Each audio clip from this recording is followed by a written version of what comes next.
wanted to ask the question to see how we can evaluate various clubs through strategic plans. How many clubs here have strategic plans? 1, 2. Okay. No, that's only 3. Don't count 4. Oh, that's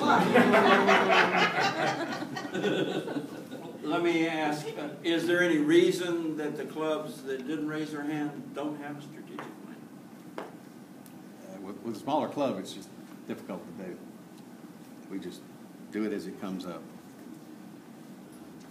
How about which clubs are actually using their strategic? There you go, because I think people write them and it's, oh, we had to do it for the district, and then it's like, don't write them anymore. Does yours need dusting on?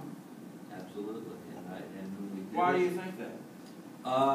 because it was sort of a painful process to do. We did it, and there hasn't been strong leadership encouraging utilizing the strategic plan. It's like we did it and we all forgot about it. You think either we did it and then we did it because the district said do it. Yeah. So we did the things because the club said, the district said do it, and then it's like, okay, we've done that. Yeah. Oh, district plan. Do you have the same problem? Oh, I know we've got one done. I've never seen it. I would almost say the same thing. I mean, we did it.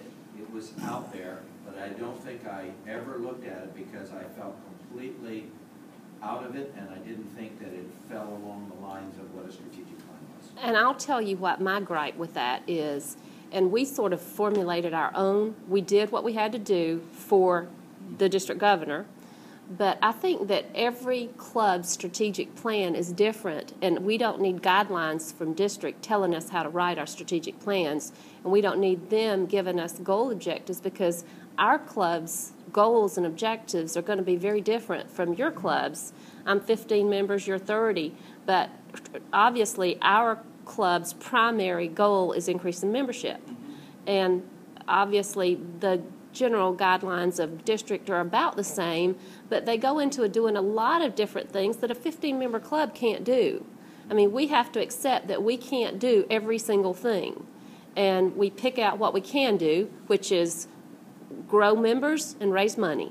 Those are our 2 objectives, and we are very financially solvent, and we've done a great job with that because we've set specific goals. Well, don't you think that you have done that kind of strategic plan by focusing on what you think is important? Because, as you said, they'll vary by club.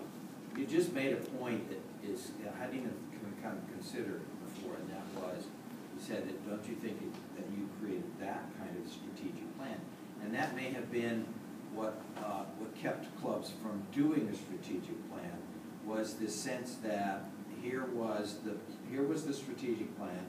This is what we want you to fill out. And I know that district's whole idea was we just want to give them some framework to go by. But I don't think it ever was conveyed to that degree that we felt like, you know what, we could have something really simple, like what are our 5 major goals? What are our 4 major goals? How do we achieve those goals? Now let's look at them the next year and the next year. That's a strategic plan. And we brought ours down to 2. Yeah. I mean, with a 15-member club, all we have is 2 members and money. I mean, I mean, and that's it. You know how I think about that? It's from like you have blueprints and then you have as-built blueprints, right? You have an as-built strategic plan.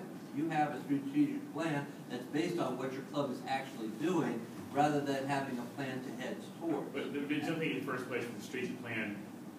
If you said you don't want to set down from the district, but if they give you a framework to work within, because if the people who don't have a strategic plan, that's not from 6910, 6920, they've not been told they need to have this. So what it might be a thought would be for Chuck maybe ask somebody else. It's like, can we see yours? Because we don't know what it is. I know there's districts in the state who don't have it.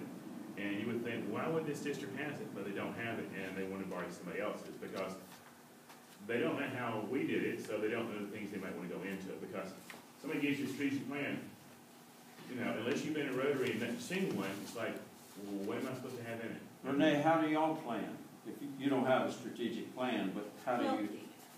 I said we didn't. I mean, we went through the process because we had to as a club at some point, but it was done with very little input. I've been on the board continuously for 5 years, and I know my input wasn't given. So it wasn't even the executive board that So decided how what do you to think, who should participate in developing a strategic plan? Certainly, the executive board should be Absolutely. in it at a minimum. I perceive that part of ours was done with the president of that time, and then we have a past president type thing, where the 3 previous past presidents are sort of the leaders, are Well, supposed to be they the know leadership. some of the things that happened in the past Yeah. that were either good or not And good. when you were talking earlier about picking who's on your boards, our club president doesn't pick his board. His board was picked for him by a previous president. Mm-hmm. Well, Because that board, and then we have, the board members have,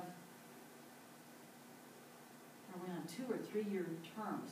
2 or 3 year terms, and Something the like that. president's only has a 1 year term. But if you So we're continuity, gonna though. serve for multiple But presidents. don't you think gives you continuity opposed to bringing somebody It in? does, and we don't well, all that rotate at the happens same differently time. in different clubs. Yeah. As to Yeah, who selects, and as you said, the president picks their board.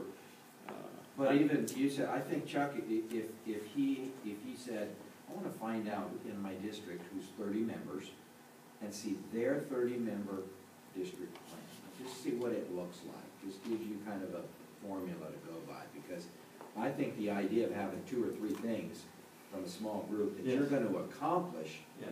can take a club so far, than having 15 things. And those are And membership, committees. And there fundraising. are Yes, programs. exactly. Many Exactly. resources that you can have as typical plans Yeah. in your district. You should have some that have those plans that you can in fact utilize. And some of them are 2 pages long and some of them are 16 pages long, so. And I'm not sure, I know when I was president, I just got handed that page it and was told, 2 pages long. yeah, 2 pages, and told to fill it out. And I'll tell you, it's overwhelming. It was overwhelming. Yeah. And for a 15-member club, I understand the goal is to give them framework, but we finally figured out, hey, we've got to come up with our own. This is what we're going to turn into district. Well, I think But that's this is good, this is because there's our, many clubs that have been doing this forever, and all of a sudden, by looking at it, they decided, geez, that's not really what we ought to be doing. We ought to be doing this. That's not who we are. Yeah.